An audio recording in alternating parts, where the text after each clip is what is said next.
I grew up in a small town in Ohio where people mostly kept to themselves. When I was 19, I took a gig painting the nursery for a wealthy family across the tracks. The mom? She was beyond intense. We're talking checking the security feed every 5 minutes intense.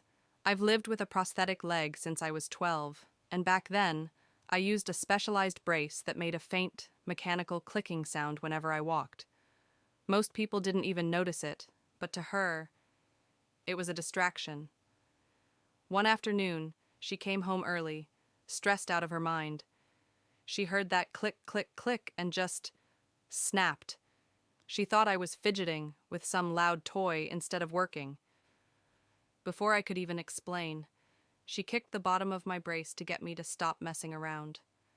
The impact didn't just break the brace, it shattered the custom-molded socket against my residual limb. I've never felt anything like it. It felt like my entire world went white. I remember falling, seeing her face go pale when she realized it wasn't a toy, and then waking up in a hospital bed with my dad holding my hand. I was devastated. That brace was my freedom. But while I was stuck in that bed, I started drawing. I realized most prosthetics weren't built for life. They were built for labs.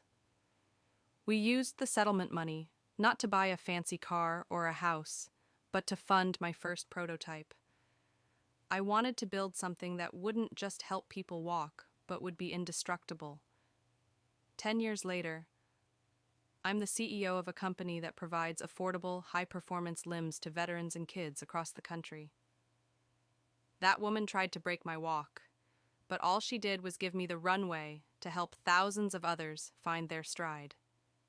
Looking back, that worst day was actually the first day of my real life. Sometimes, life has to trip you up, just so you can learn how to soar.